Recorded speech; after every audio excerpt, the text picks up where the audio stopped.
Howdy, everyone. It's me once again, the one and only Killer Rodan. And today, as you can see, I'm still continuing my Disney movie marathon where I talk about the movies, TV shows, well, I don't know what have you. It's related to Disney in some shape or form, then of course I'll be talking about it. So this is going to be, again, another topic video I'll be speaking about. Even though, honestly, I'm getting tired of being it over and over again. Ugh, I don't know anymore. Anyway, yeah, it just gets tiring. Like, very tiring. We just keep coming to the same stupid remarks, even though there's actual explanations to them. And it's not that what they're saying is exactly brilliant or anything, because it's just downright stupid. Just trash talking some corporation because apparently they ruined your childhood. That's just an exaggeration right there. How about certain characters being Mary Sue's and whatnot? Again, that just seems an attitude that's nothing more than just hyperbolic. Well, it's a Star Wars fan base. If you didn't get the hint there. There's nobody else out there that hates Star Wars more than the Star Wars fan base. Ironic. Yeah, it's gonna be one of these kinds of videos. Yes, I realize that a lot of Star Wars fan base will pretty much believe that this is the original trilogy is the greatest thing ever all time. It's basically the second come of Jesus. Pretty much putting these movies on a pedestal so high up that they're basically untouchable.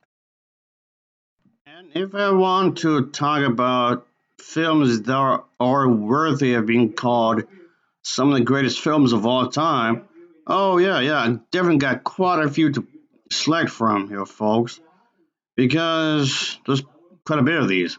And a lot of these I actually do enjoy, actually, come to think about it. So yes, these are some of the movies, so listed as some of the best of the best of the best, actually.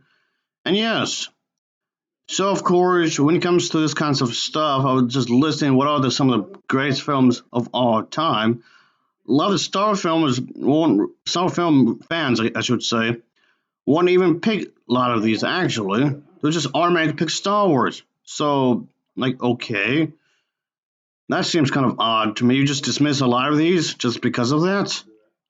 All right, a bit of a slant tangent later, I guess, but just seems kind of bizarre if you ask me. But obviously, aside from those films, there's other movies as well, actually. And yes, unfortunately, there are in fact some really god awful Star Wars movies out there, unfortunately. Which, yes, of course, I'm gonna say that the Star Wars prequel trilogy is still some of the worst I've seen. And these movies heavily borrow from the film Citizen Kane, which is a fantastic movie, by the way, in case anyone's wondering if you haven't seen it yet. But then there was I guess, the other extreme, I guess you can say. Like, kind of referring to what I was saying in the beginning of the film to some extent, because just the fan base itself just going ape shit just because they assume that Disney destroyed their childhood, which seems odd to say. That doesn't make any sense. You're just, again, being hyperbolic here. All right, let's just get to the point, I guess. What I'm referring to is that, yes, they were acting as if that Disney ruined the franchise forever, and how dare Disney ruin their masterpiece of films, referring to the original trilogy, of course. Like, no, the sequel trilogy did not destroy the legacy of Star Wars. So yes, of course, in some ways, of course, this will be in defense of the sequel trilogy that Disney had made. Yes, I know. I realize by just saying that, I'll be defending these films. The sequel trilogy is in itself we could crank bit the store, some heat, controversy, I guess you can say. But then again, yes, what I'm saying we go against popular opinion.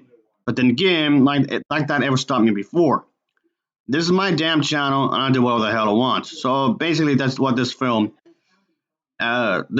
review channel will be doing again. I guess defending the sequel trilogy again. Even though I've already made a very similar video of this before. So it just feels like I'm just repeating myself here in some ways, which is just nonsensical. It's just the fan base. It just feels very bitter I mean, yes, okay, this doesn't go for every Star Wars fan, of course. I'm not saying every single one is like this. Just a bit of a disclaimer. Not every single fan from this fan base is like this, even though the fan base itself is rather toxic. Which I will admit is very toxic. I mean, yes, of course, every fan base like Sonic, Mario, or what have you is guilty of this. Star Wars is not the only people that would be guilty of this. There's plenty, literally every fan base in existence, the Godzilla fan base as well included, is guilty of this as well. Pokemon fan base, the Sailor Moon fan base, you name it. Just to name a few. But yeah, that's what basically this video is gonna be about. Oh, how is Rey supposed to be this good in training and yada yada yada? Even though technically she was always training in all three films, technically, and people will just argue that how did she become so good with a lifesaver? Again, look at the staff she had in the first film and whatever. So a lot of these questions were already explained within the movies themselves or the expanded universe. So it just comes off that they're just nitpicking it, just to nitpick it just because it's Disney, which of course in itself is pretty moronic. What I'm trying to get at is that they're acting as if that there was no problem in the narrative of the original series of films. Oh yeah, I'm gonna name quite a few problems when it comes to the overall plot. And okay, this just a disclaimer here. This is not by no means trying to discredit the culture impact. Okay, I'm not trying to discredit what these films did. All right, they're great movies, sure. So this is by no means trying to bash these movies by any means. Okay, just throwing it out there. Just by no means trying to trash talk the original films. I'm trying to use this as a counter argument kind of a thing. So let's get into it, I guess. So remember in the Return of the Jedi, Luke Skywalker pretty much sensed that there's some good in Vader, and Vader knew that Luke is related to him in some kind of way, right? So okay, that's fine. And that in itself is not the problem here. Okay, kind of is. So they realized that there was some kind of connection, some kind of family bond and whatnot with the Jedi's and everything. Okay, and whatnot. So let's just go on with that, okay? So let's just go to the other movie where they actually, yes, locked lips. Gross. How is it that Luke Skywalker can sense that Vader is related to them while he's far away? They can't sense that Princess Leia is related to them when she's actually very, very close, and they locked lips anyway? What the hell? How's it that never crossed mind? How's it that they never picked this up, like at all? Okay. And another example I want to bring up is it's something that I do know that it's a pretty common knowledge among the fan base. I'll let you know what I'm referring to in just a second here, folks. Because let's go back to Return of the Jedi for a moment here, okay? Because I want to talk about the fact that Princess Leia was actually adopted. So she states that in a scene where Luke Skywalker confesses to her that they are in fact related, they know each other, and they have a conversation about this energy, this force that in which you could never have. But of course, Luke Skywalker corrects her that it's possible. But anyway, like I was saying is that it just seems that upon discovering that he is her twin brother, Leia instantly Pumas seems to remember their biological mother, as if she knew all along that Luke was her brother, even though she didn't know it at first. But if she did in this moment, she becomes she should become more horrified than she really is, considering the fact that a moment ago I just said that they were kissing. So that just comes to more of a question, like what?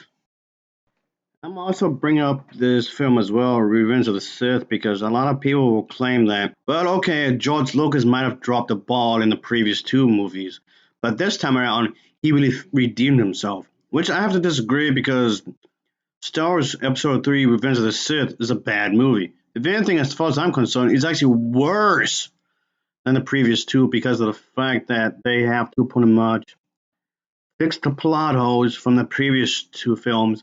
Also, simultaneously trying to fix up its own problems. So it just com- uh, combines the all got off on this. It just powers up and powers up is what I'm saying.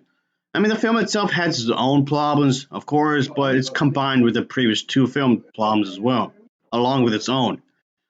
But anyway, moreover, I just want to speak about one specific moment in this film because, I mean, yes, there's many moments that I thought were questionable, but I just want to go to one specific moment just to kind of just help my argument here. I guess you can say counter argument because a lot of people believe in that Star Wars Episode 3, Revenge of the Sith is such a fantastic, phenomenal, remarkable, stunning film. And in reality, no, it's a part of shit.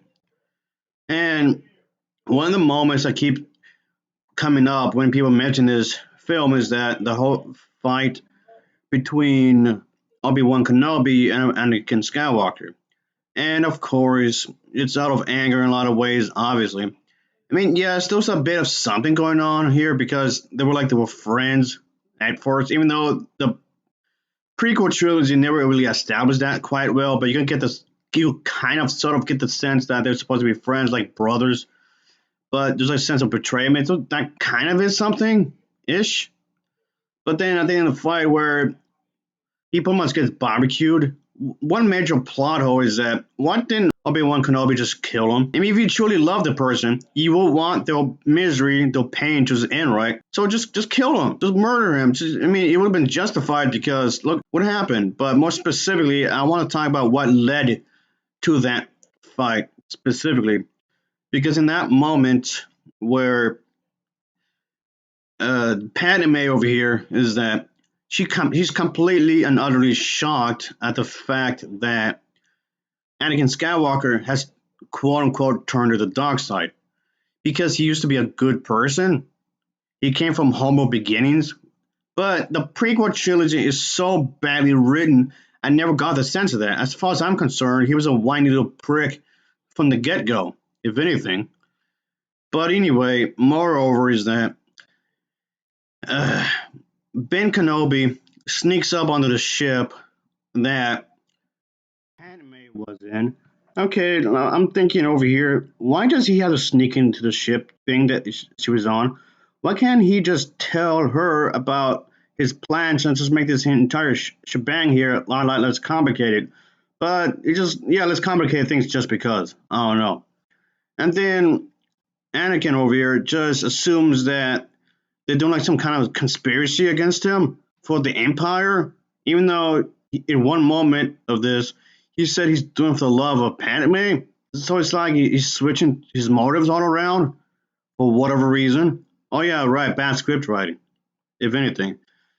So they would argue and whatnot, and just act as if like he suddenly turned evil, which is a lie because like we were saying earlier, he was always like that to begin with, of course. And it just seems odd that. I mean, granted, yes, I am fully aware of the fact that they did attempt to rectify a lot of these plot holes in expanded universe, but that's more of an afterthought, if anything. That's like trying to fix a lot of broken glass with crazy glue. And again, I can go back to Star Wars: The Empire Strikes Back, which is often viewed as the best one of the original three films. And even this has some like what? Like for example, didn't the Empire not know anything about the kids? Or he, and if he did when they grew up, so why didn't he warn anybody about this? Yes, I realize that the Emperor is supposed to be really high and mighty with the dark side. So even if he did know, okay, let's say for argument's sake he did know. So why didn't he send anybody to put him on stop Leia and look? So look, just on the safe side, why didn't he just send like some troopers or whatever, what do you call them, to defeat them? So why didn't he do anything to prevent what ultimately happened in episode, yeah, the Star Wars movie where, and yeah, Return of the Jedi. And now in the TV show Obi-Wan Kenobi, I know there was a series of him on Disney Plus where they were trying to, I guess, cover that plot hole in some ways, where the bad guys were trying to look for them, and then like, oh, never mind, and they just stopped for a little while, and then there's a huge gap of time where they didn't. Yeah, I mean, granted, to be somewhat specific, they will keep going back and forth with that to look for them, then stop, look for them, then stop. But oh, and also in the lore as well. But then ultimately not do anything. So that still raises the question. That's still a massive, massive plot hole. Rather, you think they would have eventually come up to them? I mean, you did. If you're gonna find like characters like Han Solo or anyone else for the next time, and they were able to find Ben Kenobi in separate situations. But with these individuals specifically, the kids, oh, can't find them. Yes, granted, yes, when the character Luke and Leia in the expanded universe anyway. Not just I know there's some Star Wars fans that would just pay attention to the movies and that's it. But I'm just even if you want to use the expanded universe, like the books, the comics, whatever, as a way to cover some set plot holes, because yes, the Emperor actually did try to look for them with his some help or whatever with his followers. But what I don't understand is that how did they manage to get away with it for this long? So they were able to go after and kill a bunch of other Jedi's. I mean, and I do mean a lot of them. Like what happened in Episode 3, Revenge of the Sith. How is it that he will only send people only after when they become threats? Case in point, I'll bring up Star Wars Episode 3, Revenge of the Sith again. Y'all remember Order 66, right? So how is it that he was able to have a bunch of Jedi murder? He killed so much Jedi. Up to the point it came off like, I guess the Jedi would be extinct right now, I guess, by this point. I guess all Jedi would just become extinct. And you mean to tell me that he couldn't do the same exact thing or something similar when Princess Leia and Luke were older? And why does he have to wait until they get older? Why didn't he just kill them when they're babies to prevent the whole thing anyway? Christ, I'm still confused because I guess it's like serious plot armor in some ways that Princess Leia and Luke Skywalker did not die during their teenage years or when they were older. And also, why didn't nobody kill them when they were babies? So didn't he know that about the babies even afterwards? You know when Panic gave birth to them. So why didn't he do anything about that? Why did he only go after them specifically? I mean, granted, even then, it still doesn't make any sense. Like we were saying earlier, like serious plot armor. Why did he only do it when they got older? Why not when they were babies? Even when he was doing it, why didn't he kill them? Like I said, why didn't it die? I don't know. It just seems like so many questions here. But I could go on and on here, folks. Just like quite a bit here. Of course, when you think about it, so what happened to the Death Star could have actually been prevented, is what I'm saying. So at least, even if they didn't destroy it, you could at least try to increase the chances of surviving. At least attempt, at least make the effort to make the Death Star survive. So again, why did he do that? I have no idea. Like no clue. I don't know. It just seems weird. It seems weird to me if you ask me, folks. I mean, again, there's quite a few of these I want to talk about even more so. But this video is really lengthy as it is. It really is. Just trying to poke out these kind of things that don't. I mean, yes, it's the whole aging thing. How is it that at the end of Star Wars: Revenge of the Sith, yet he looks at Luke Son away in that one, but then in New Hope, which is episode 4, by the way, he looks vastly older. He looks so much older. So that's another thing that seems like a massive. So he was aged up like what, 25 years roughly. So how is he a lot older in episode 4 than compared to episode 3? That's another thing that seems weird. I don't get it. It seems weird. I mean, again, I could go on and on and on with this, but yes, this is some ways defending the sequel trilogy when you think about it. I mean, you can always argue that even the Star Wars sequel trilogy could have its own faults too, sure, but it's nowhere near as bad as they made out to be. But the thing is that what's also extremely confusing is that in Star Wars Episode 3, Revenge of the Sith, wasn't Palpatine the one that told Vader that his kids died? But then in this one, in episode, what, 5, Empire Strikes Back, oh no, they're alive. And then Vader's all shocked and everything or whatever.